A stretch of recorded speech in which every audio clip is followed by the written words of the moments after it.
Everybody got handouts? Our dearest Joyce. Good morning. Guten Morgen. Everybody survived last night in Brooklyn this morning.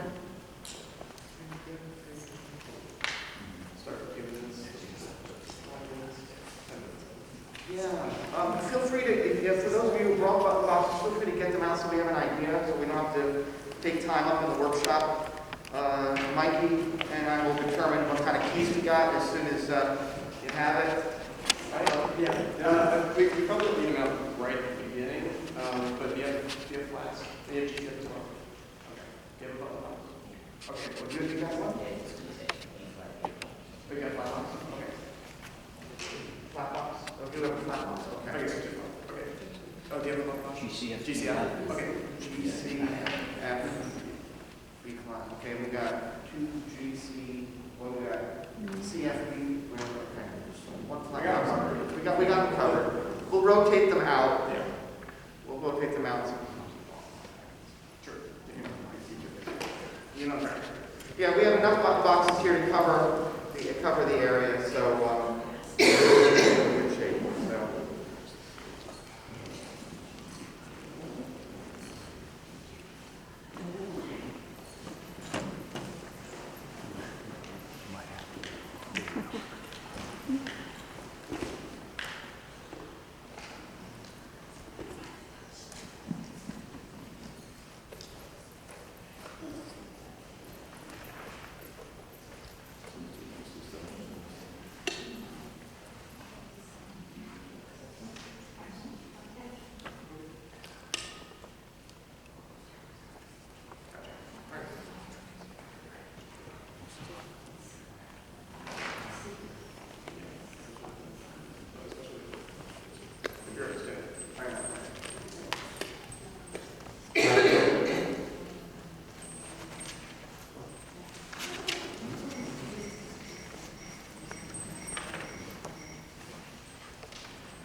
Pünktlichkeit ist die Höflichkeit des Königs. Wer spricht Deutsch? Anybody speak German? Germans love punctuality. Okay, so we're going to get started right away, if that's all right. I am Adam Levine. Not the rock star. I'm sorry to disappoint you. Okay, I'm from Washingtonia. Usually I give singing workshops. I have for the past several years given a posture workshop and on Volkslieder workshops. This year we decided to do a little differently and we decided to go back to the button boxes. And I've been with Washingtonia since 2009 and I've been dancing since I was 16. Hint, my high school prom date is in the audience with the opera. So. Anyway, welcome. We're so glad you're here at 11 o'clock in the morning. I'm going to introduce my good friend and my colleague, my mentor, my buddy over here. He's going to do most of the leading. I'm his assistant for today. So I'm going to take the little back row, and I'm going to introduce you to Mikey Leggett from Washingtonia, who is our expert button box player and is going to lead us through this workshop on how to read Griffschrift for the button box. Mikey?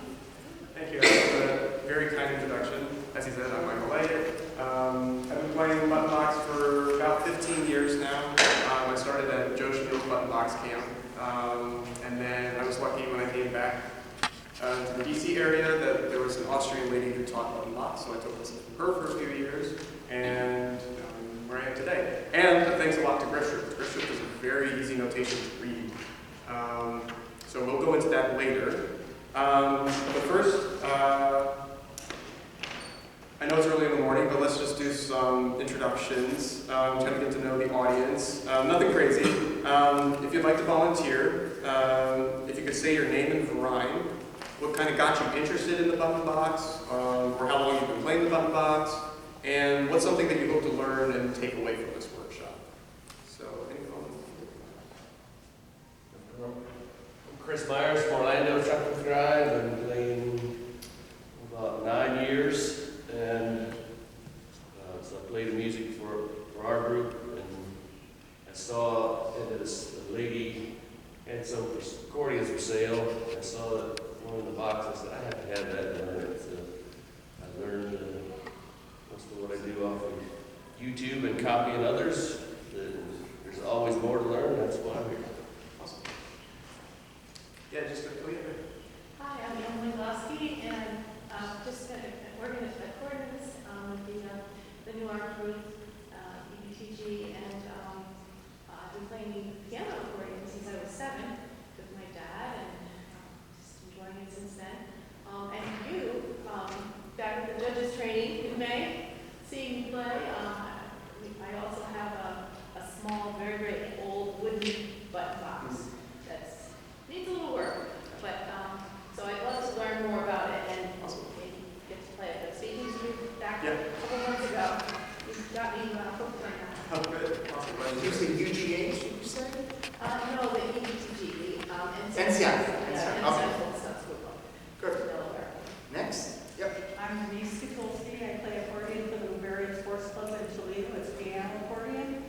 And I just want to learn more about the button box and see, help a friend out. All right. Going down this road, Nate, come on. Give us a little bit about you. Just introduce yourself so you can tell us about the group. I'm Nate. I'm from Chicago. I'm a music content for that club. And I just found a button box. I should probably learn this. I just found a button box and I should probably learn this. Nate, may I ask how old are you now? How old? 15 years old. So that's great. That's our future. That's what we're looking for. That's our future. Middle row? Steve McCauley from the Gulf Coast Enciana in St. Pete, Florida, and I'm a pianist. A few years ago I bought a button box just because I'm fascinated with it, and I've tried to teach myself, but that's not going real well, so Fair enough. Dan Heffman, Bavarian Club, otherwise Westchester, no musical background. Fritz Bloom is our button box player. I tried to one time sit with him and try to learn what box became available. So I bought it, and it's green as my vest. The only thing is mine's the melodia, so I either have to go down one button or up one button to kind of be in the same note. That's the tricky part with those. Yeah. Last row? Johan Force from NC on Seattle. I've got a button box that I bought because if one's for sale, you should buy it. Only I'm awful at it. And I can only do the most basic of drills, so I'm hoping to get anything more than the most basic things I know. Perfect. By the way, he's also known as Johan. Call him Johan. So, Rich Kiesecker, Alan Ross out of Dallas, Texas. I've played those piano things. I don't know what all these buttons are but I love the way they sound, and I'm just here to learn whatever I can. I'm not sure if this old dog can learn that new trick, but we'll give it a whirl. We'll see how it goes. So. You probably can. Yes, I think so. Me? Hi, I'm Rob Audino. I'm originally out of Utah, Chicago. Moved up to St. Paul a year ago. And went out to play piano as a kid, played a little bit of accordion, but just the sound of the button box is really the sound that's behind all this Bavarian music. And I'm fascinated with it. I don't have a box myself, but got some family members with boxes and many friends that play, so I just love to learn. Terry. I'm Terry Jensen from West Denver. I play the piano accordion forever, but I do play for a group off and on, and I've had a button box in my house, and I did play it probably a couple decades ago, but I've never learned to read Griffschrift.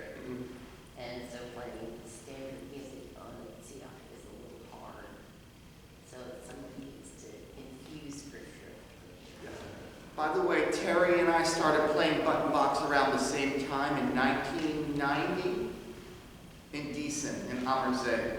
And that's how I learned. When Zep Kendall took one, when I looked at it, I said, I love that button box. And he said, good. Ich habe hier alle ohne dabei. And he put it in my lap and he said, schau mir all, just look at me. And he taught me how to play the button box that way. And that's how we both started, right? Yes. So.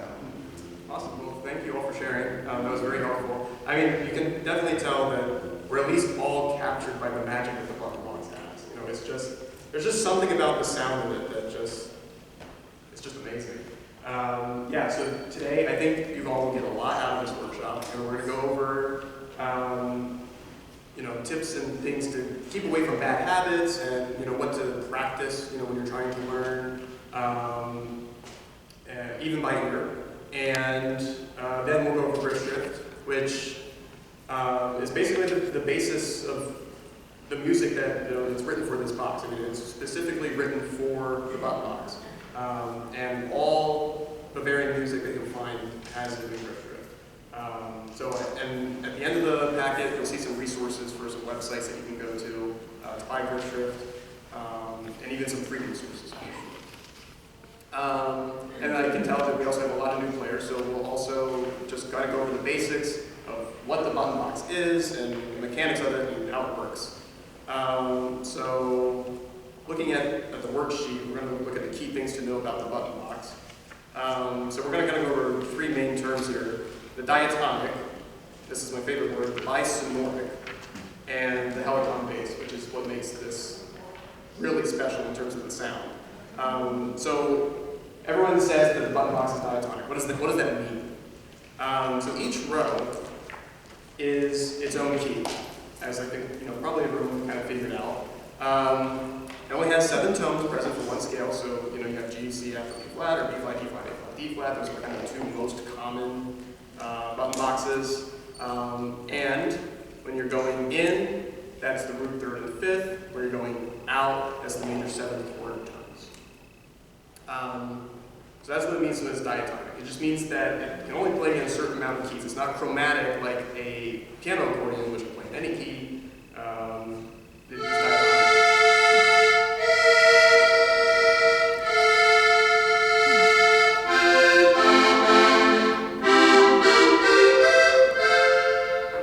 So that's what it means to be bisonoric.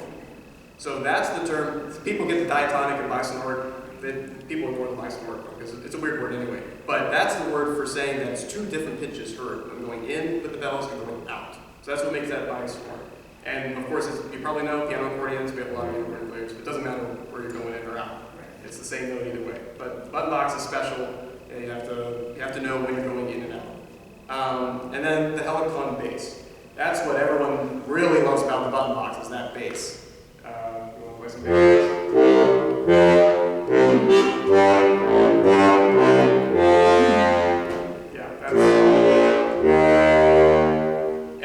That's the bass. That's why button boxes are so great for shoe ploppers, because you can hear that beat. It's really helpful for the dancers, and it really helps you as the player feel the music. So yeah, button boxes are great for dancing shoe ploppers, especially if you are a shoe plopper or a dancer, and you know when they need to hit, when they need to be on that beat. That button boxes are great for that. Have any of you who played accordion have trouble when you're suddenly speeding up during the middle of the dance? The button box will help end that, as he taught me the basics. Yeah. They will slow you down. They automatically slow you down. Yeah, I think it's like your concentration. You can hear yourself hear the bass better, so it helps you keep the beat yourself. So yeah, that's one of the many major advantages of okay, any other questions about just the button box itself, the mechanics of how it works? Do they all have helicon bases? Yeah. For the most part, I guess I can't say 100%, but they all, if you get a brand new one, they're all made with them. I guess you could get them without. And for those of you that play piano accordion that haven't quite mastered the button box, he's going to teach you a couple things today. Stick with the basics. It's kind of like your shoe plotter. Learn the right Winkle, and everything else will fall into place. And it does, right? Add a beer and schnapps and everything will really fall into place. All right, your box here. Okay, the box here is the CGM. So, all right, moving on to the things that you do when learning button books. A lot of things, especially when you're self-learning, that you might miss on is the proper bass sequence. So, here in the worksheet, I say generally starting on the bottom bass going in and the top bass going out. So, what does that mean? So, when you're playing, let's say a waltz or a lamplight, right?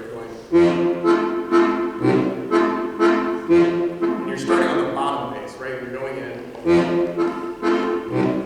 Now, when you switch to go out, you should start on the top bass. And then on the bottom, going back in. Top going out. So that's the basics of that. And that's a really good drill to just run, especially if you're just starting out. Is just getting that sequence down and getting it down well, because this is the really hard part. And if you can get the bass down and not even really think about it and just concentrate on this, it helps a lot. So getting that bass sequence down is probably the first step to getting the fundamentals down. Getting the bellows smooth. It's very easy to try, especially because if you're coming from piano accordion, again, it doesn't matter where you're going to get it out. On this, it does. So it's easy to get choppy basses, meaning that when you're making that transition from going in and out, you're jutting a little bit too hard or jutting a little too hard in, which sometimes is fine. Like if you're doing shoe plottlers, if you want to emphasize something, you might want to, on that downbeat, you can emphasize a little bit. But for the most part, if you're doing just regular playing, you want to try to keep these bellows as smooth as possible. So just practicing playing a piece real slow, playing the basses real slow, just so you can. It should almost sound like a piano accordion. You shouldn't hear the transition. It should sound like, the bellows are very smooth, the music's smooth. Because if you're playing a piano or any other instrument, you don't have the bellows to worry about that. It sounds smooth just naturally, and you want to get that sound from the button box as well. So you're concentrating on trying to play the bellows as smoothly as possible. I have on here playing the bass staccato. That's a very, stylistically for Bavarian music, they have very staccato basses. If you watch a lot of like Cleveland style button box players, they like to hold their basses, and that's not the style that the Bavarians use. The Bavarians play very short basses. They're bouncing right off the basses. So that's another thing to practice when you're doing the basses, is literally just jumping your fingers off the basses. You don't want to hold, and that's it's gonna slow you down too, because Bavarian polkas, they're moving. There's no holding back. So you want to keep those basses as short as possible. Ear training. So you want to learn, by ear. What I found helpful when I was learning it was obviously going on YouTube, searching all these, Bavarian button box players, and seeing how they're playing, right? And you also want to hear the music. You want to hear the transitions. You want to know when that player's going in and when he's going out. So the best way to do that is to find a video of a button box player, watch him, see when he's going in and out, and then don't watch. Try to see if you can hear and remember, is he going in, is he going out, and when. So that helps you if you're trying to learn a song by ear, because then you know exactly when you need to go in and out, and what kind of moves to play. Identify the Gleichtone, so we're going to go over that when we get into Griffschrift. Basically, the Gleichtone is, there's a button in each row, well, kind of. There's a button in 3 of the rows, which are the same, going in and out. That's in the B flat row. So there's that button, that's called the Gleichtone, and that's just where you kind of center yourself. That's one button you can always find very easily, because you just play around with it until you find that one that's going in and out. And that's going to center you in your fingering. Okay, proper fingering when playing the bass. So, at least in Bavarian style, you're using fingers 2, 3, and 4 for the bass. I've seen some players either just use 2 and 3, and then they like come up, or they do 1 and 2, and then they roll 1 up there. It just gets confusing. complicated than you need it to be. But using just 2 and 3 and 4, 2, 3 and 4, and you got all your fingers right there. You don't need to do any hopping. It's just going to make it more complicated than it needs to be. An important thing, just for you physically, is keeping your wrists straight. You don't want to play like this. You don't want to play like this, because you don't want to get that carpal tunnel or anything. You want to keep your wrists comfortable. I've seen some people wear, like for this area, they wear like felt around the wrist just to help keep it a little more comfortable. My button box actually has, the other one there, actually has a pad on this side, which will make it a little more comfortable. Okay, kind of going back to listening to good players, you know, what are we looking for? You know, when are they playing staccato and tenuto? When are they playing loud and quiet?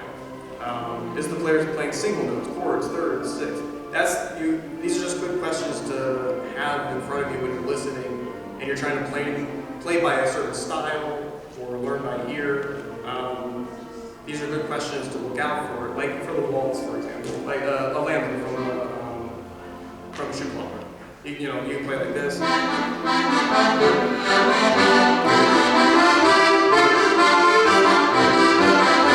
Or you can play, that's thirds, or you can play the sixths.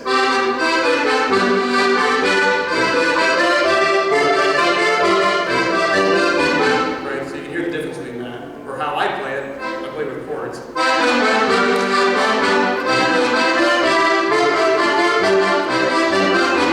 Right, so hearing that difference helps. And then, honestly, this is probably one of the most important things. Record yourself. I know it sucks going back to that video and seeing your own playing. It's kind of like listening to yourself talk, but it really, really helps.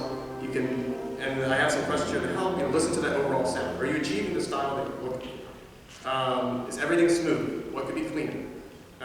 Where do you speed up and slow down and not on purpose, right? You know, what are you rushing? Where are you dragging behind a little bit? And that helps because if you find a part that's difficult and you're slowing down and try to get it, well, that's the part that you need to practice. You know, just run those few measures and get that down. So that's my tips and tricks for learning the button box. Does anyone have any questions or anything they want to add that they find helpful? I wish I would have learned to use my thumb from the beginning. I learned now. That's a good point. It's hard to start adding after you already learned. Yeah, very good point. So, right? yeah, there's a big, I guess, kind of debate in the button box world, whether you use 4 fingers or 5 fingers. Bavarians, the real, Stuben Musik Bavarians use 4 fingers, only 4 fingers, and you look at you and if you use 5. I use 5 fingers. It seems kind of silly to me not to, because I just well use it. You have it. And I think I'm just kind of conjecturing here. But I think the reason they didn't use it before is because they needed the thumb here to keep the accordion steady, and they only used 1 strap. They didn't use a second strap. So if they didn't have the second strap, then you need the thumb to keep the accordion steady. Otherwise, it's flying all over the place because you can't. If you're using the thumb on the keyboard, then it's moving. So yeah, I use the thumb. I think it's helpful. That's kind of a personal preference if you want to use it or not, but I think it's easier to use it. And most Griffschrift books, if they have finger numbering in it, they do have thumb. They use the 1 thumb. So I think more people are kind of moving towards the thumb. But yes, there's a lot of people that still use multiple fingers, which is fine. Nothing wrong with it. Also, don't be afraid to join other button box players that are playing, because you can actually cheat easily and see, are they moving in? Are they moving out? All you have to do is watch them. They will tell you, as Chris knows, they will tell you everything. You can join Ziach, you can join Chris, you can join Mikey by watching. And as long as you're in and out, the nice thing about it, you're not going to necessarily mess up. You could just sit there until you get your bearings, and that's how we all start. Yep, exactly. It's a good learning tip for you. So just follow in all the time. Just bring your box, sit down, but make sure your button box matches. That's the big thing. Button box have to match in the rows. Figuring out what keys they're in. Any other questions? move to Griffschrift, which I think everyone is very interested in learning. So Griffschrift, just a little background on it. It was a system invented in the mid-1970s by Max Rosenzoff. He's a music teacher in Steiermark. It looks very similar to regular notation, standard notation you would see for any other instrument, but it's not. So kind of throw, not everything you know about music out, but just in terms of notes and, that note is showing the pitch that that you think it's supposed to play, it's not. Griffschrift is what's called a tablature. So all it's doing is it's telling you where to put your finger and what button to press. The note itself does not tell you anything about the sound that's going to come out. So if it looks like a C on the staff, that does not mean a C is coming in. Because with Griffschrift, you can play any button box in any key and it'll work. You don't need a certain set of music for G, C, F, B flat and another set of music for a flat box. It's all the same. It works universally. So that's what makes Griffschrift very nice, is that kind of universal help that it brings. So moving to page 2 here, we can go over the parts of the Griffschrift. So we kind of talked about the glaze tone. So about in the middle of each row, there's a button that plays the same note whether going in or out. The only exception is if it's a flat box, it's the B flat row. If it's a GCF box, it's the G row. Or you can think of it, I'll just make it easier this way. This is the first row, this is the second row, this is the third row, this is the fourth row. So the first row has what's called, here you go, make sure I'm pronouncing it. Orientierungstone. Yeah. That is just, it's just kind of as the name somewhat implies, it's just again an orienting note. The first row doesn't have a glaze tone, so there's no button that's the same going in or out. But what it does have is you can find the glaze tone in the second row, and then the button pretty much next to it. That's the same. So that's the row. That's kind of your glaze tone for this row. So that's what's going to orient you in this row. So that's what you want to find. And then here on the staff, I just show you what the notes look like in Griffschrift. What the Orientierungstone and the glaze tone are in each row. Okay, so let's go over the treble. So also kind of referencing that, you can see that there's notes on spaces, notes on lines, notes on spaces with an X, and notes on lines with an X. So that's kind of what the tablature thing is about. Basically, this first row in Griffschrift, all the notes are going to be on spaces. And so you're going to find that quote-unquote C, your orientation, and then everything up from that is going to be on a space. So this is the quote-unquote C, this is the E, this is the G, and it's not the actual notes, but on the staff that's what it looks like. So everything on the first row is on spaces. Everything in the second row here is on lines. And then you have the third row, which is on spaces again, but this time with an X. And sometimes it's noted either with an X in front of it, or the note itself is an X. There's two different styles that way, so you might see both. And then the fourth row is lines with an X. So there's space, line, space with no X, line with no X, space with an X, line with an X. So that's how you kind of orient yourself and know what row you need to be in, what note. Okay, the bass notation, you can kind of see at the bottom there what that looks like. A lot of Griffschrift, there's some Griffschrift music that you might buy that doesn't even bother putting that, because again, it's like at some point the bass just becomes mindless. You just know what to press. But yeah, so this is what the notation looks like for that. We'll go over like what that means. Yeah, actually, if you turn to page 3. So this is what the bass system is. The Dur system on the left is the most common. If you buy a Griffschrift book, I would suggest going to the back of the book first to see if it has something like this. That way you can, because people change up the letters. There's a couple different variations of Griffschrift, but it's all basically the same. You have some letters here. So in this case, I have this extra button here. It's not super common, but You have your A up here, which is your G, and then if you go down here, your B. So it's just going down A, B, C, D, and then up E, F, G, H. So then your C row basses are going to be B, little b, and A, and then you go down C, little c, and B. Yes. So in this diagram, The top, yeah. it goes like this. That's correct. Yes. The top is up there. Yeah. The top is the bottom of the page. Yeah. The top is at the bottom of the page. Correct. The top is at the bottom of the page, okay. Yeah. That's a good point. Excellent. Yeah. Good point. So yeah. So the capital letters are your root. The lowercase letters are. So that's the essentials of that. So again, the A is going to be your first row. The B is going to be your second row, the C is going to be your third row, and the D is going to be your fourth row. So when I was trying to teach myself how to do this, I had a piano keyboard next to me. Well, my piano right here and the button box over here, and I literally took the diagram and I flipped it and I rewrote the letters so that they were right side up, so that my brain would stop doing this, because I think this is the bottom. I just literally turned the diagram over, and it was a little bit more helpful to me at a glance. Yeah, I know what you mean.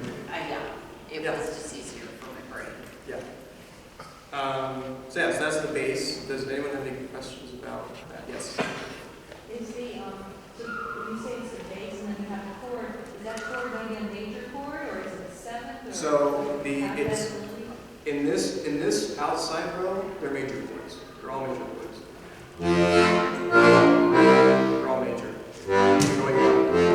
The inner row is where it can get funky. They're either major or you can get minor basses. So this one has minor basses. That one does not. They're all major. So that's where that gets funky. And that inner row is for your counter basses. So if you're trying to end something, you'll jump into that mode. That's a very common one.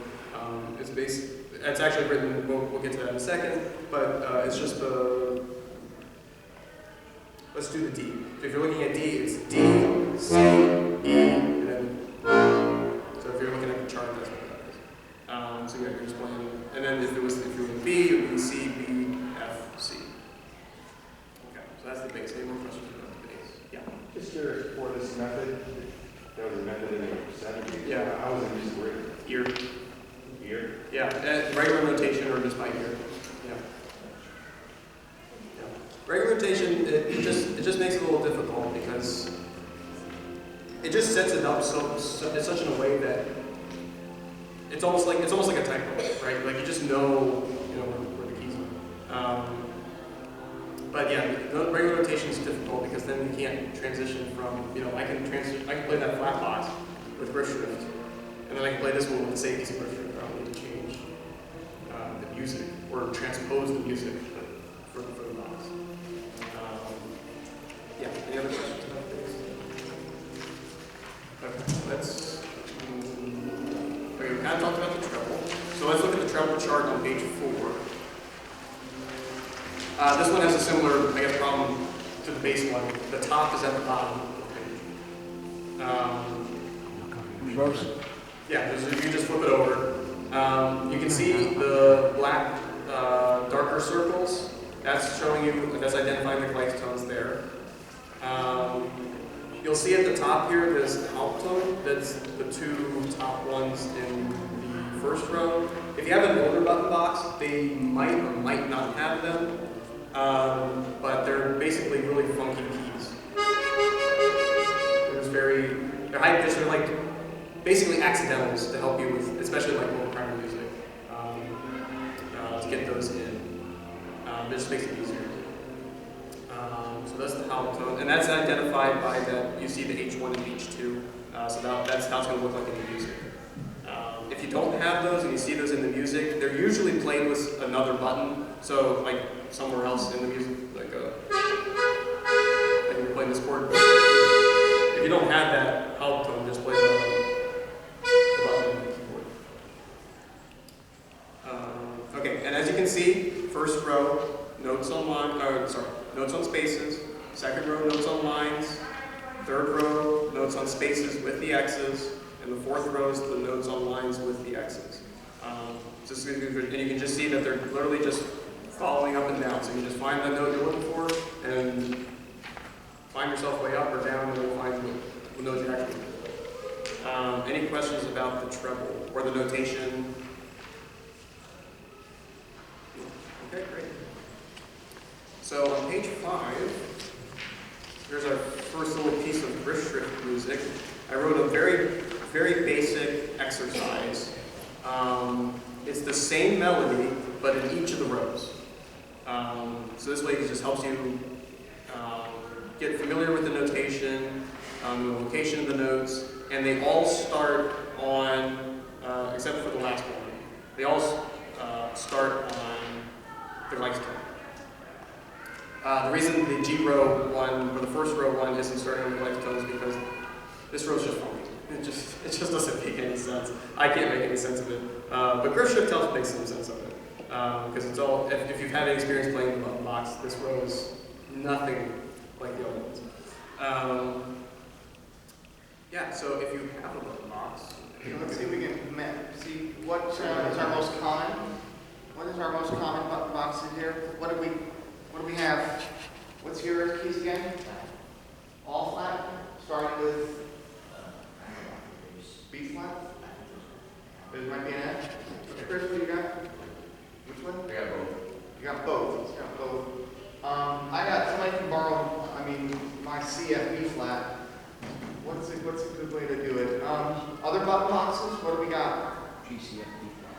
C, F, B flat. G, C, F. G, C, F, B flat, which is yours. yeah. Let's see.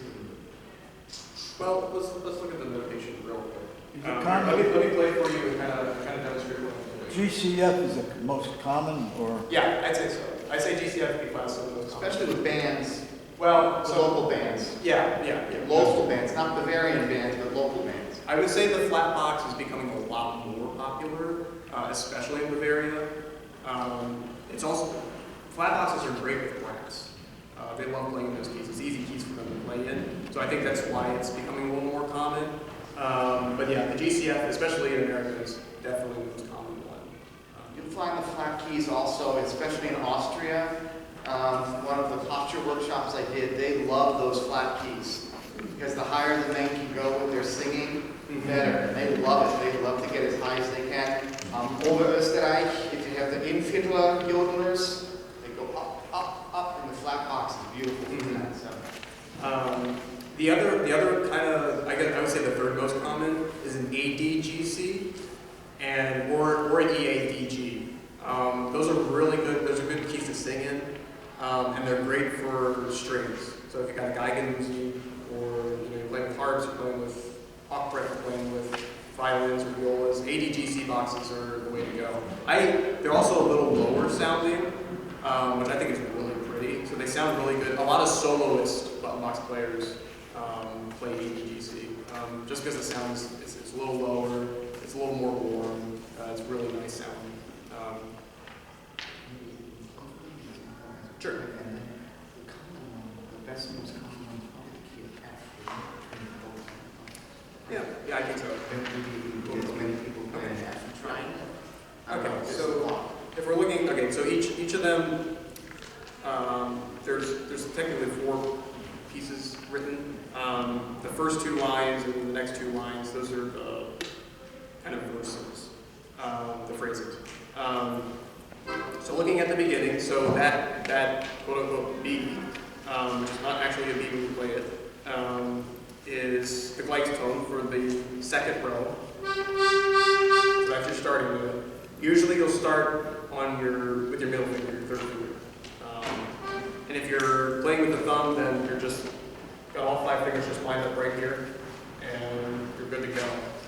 So I'm going to start with my middle finger and go work my way down. Oh, sorry, this is a big one. It's the lines. Yep. So that's what's telling you when to go in or out. If there's a line there, that means you're going in. If there is no line, that means you're going out. So it's really easy to visualize and see when you need to go in and out. And again, as you can see, you're playing some of the exact same notes at least according to the Griffschrift, as you are going in and out. It doesn't matter because this is just a tablature, right? This is just telling you what button to press. That note is assigned to a button when you're going in or out. It doesn't change. All right, so let me do the exercise for you. Can everyone kind of see the keyboard? Fairly good view. I know it's hard because, especially on this side. All right, so I'm just going to play it.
Sometimes the notes themselves will be X's, and sometimes the notes will just be in front of you, or the X will just be in front of you.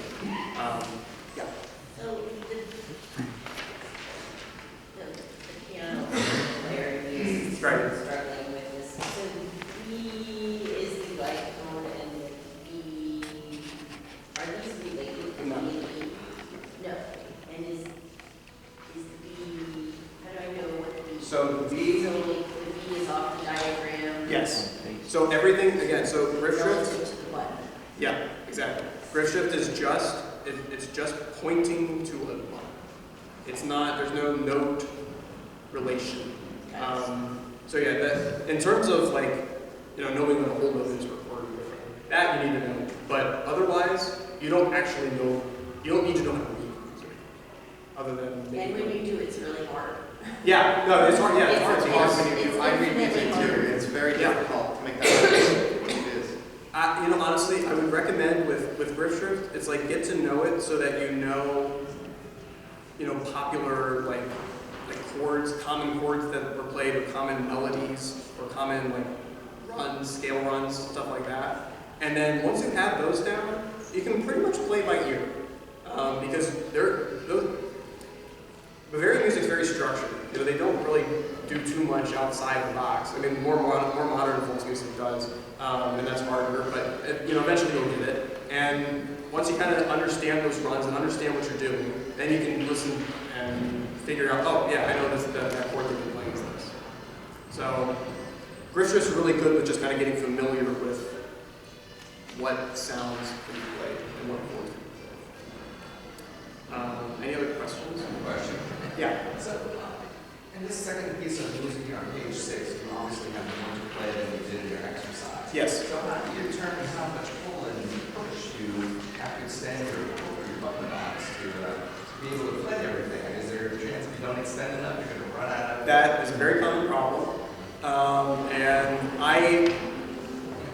There is no problem with using the air button while you're playing. You have to be careful because if you're using the air button while you play, you are losing a little sound because now more air is escaping not for the reasons, it's escaping through this terrifying. But I do commonly, it's kind of second nature. I guess I really should try to figure out how I use it. Maybe in my next workshop. Use it that often though. You don't use it that often. I find myself kind of using it a lot when I play. Just for a quick set, you're just kind of bumping it just to get, it gets to a point where you know that you're about to run out of air, especially if you're looking at the music and you see the line is, you're going in and you're like, I don't have enough. I have 2 more measures to go. You can, jump out a little bit. There's also some kind of tricks in terms of notes that you can play for going out. So you can go out when that's the same notes going in. So you can find those notes and go out and then go back in. Yeah. It's just practice, really. It's just knowing how much you need to do. As soon as you start playing a piece, I'd recommend starting out about here. What is it, like about a hand's length? And then once you start playing a piece, you'll find out, oh, that's not enough. I need to start with more. So yeah, it's just practice, really, knowing. And if you have a piece memorized, then it makes it a lot easier because then you know exactly what you need. Again, beginners start with your right winkle and everything else will fall into place. Exactly.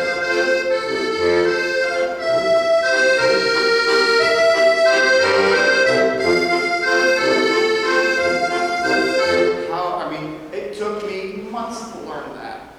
And then everything else falls into place and it'll be easy peasy. We do have 2 different groups here. We have a lot of beginners, but we also have some people that are very anxious to give it a shot on their bottom. So, okay. Any other questions before we move on to that? Cool. All right. So yeah, we're going to break some boxes out. Break some boxes out. How familiar are you familiar with? How familiar are you with Griffschrift? 0. Okay. 0. But Chris is he's really sharp. No, good. Chris is amazing. Good question. So Chris has come along amazing in the world of button box in the last 5 years. He's just been awesome. You haven't heard any of his recordings. So yeah, so let's look at get him out. Come on, get him out. Let's try it. Good question. Oh yeah, sorry. Are you always alternating? Is there a time where you're hitting both the bass and treble at the same time?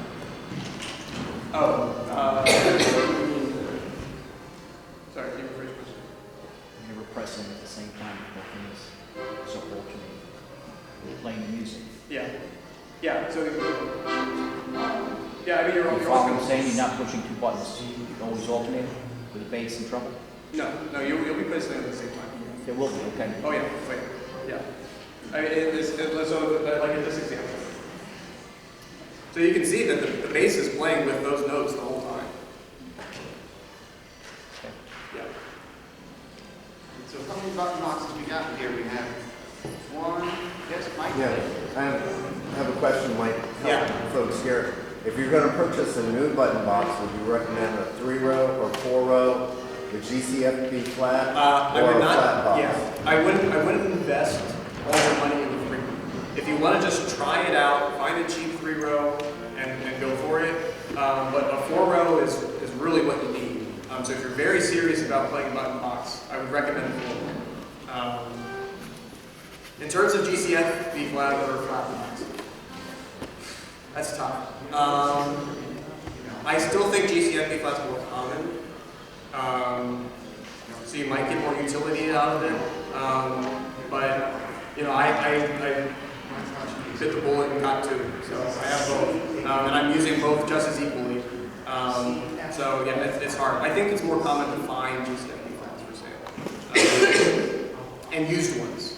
You'll find more used ones than GCF B flats. So if that's what you're looking for, then yeah. If you're looking for a box, then GCF B flats are perfect. All right, Nate has my box, which is C, F, B flat. You start in, what are yours again?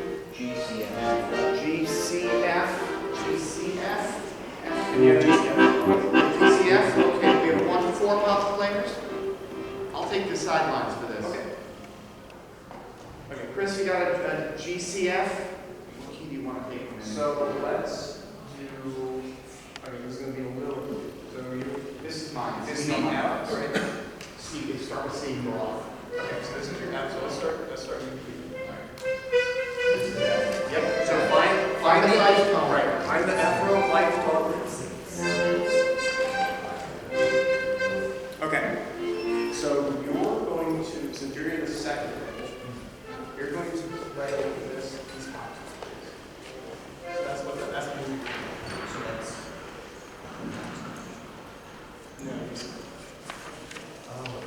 okay, yeah, That's a sorry. good point. That's a good question. I hadn't thought of that either. Yeah, I don't know if you want to label it, but in the exercise 1, the notes on lines here is the second row. It's not starting from the top. The first row is on the bottom, and the reason I put that at the bottom is because it's a funkier one. It's a little more different than the other ones. So that it's a little bit harder because you actually have to go into another row to get all the notes. So that's why I put the first row at the bottom. But the top is starting on the second row, which is the C row of the C flat box. Okay, so you're going to start. Yeah, you're going to start with that one, and then you're going to. It's the same melody, it's just the notation's different for each row. What was that? I'm a green one. Okay. Okay. So let's look at. Alright, we'll take it real slow. 1, 2, 3. 1, 2, 3.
That's great for free Griffschrift. The 2 I provided in here are from there, so just check those out.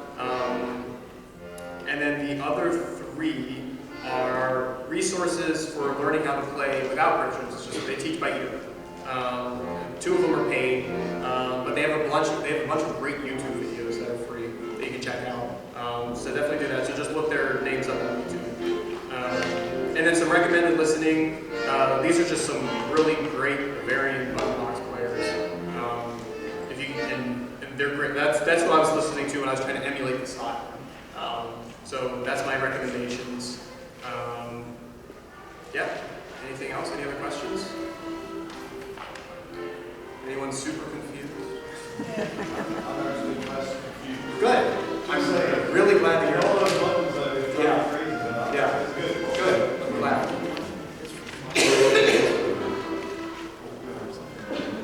Where can you find used ones? I'm sorry? Where can you find used button boxes? Used? That's a good question.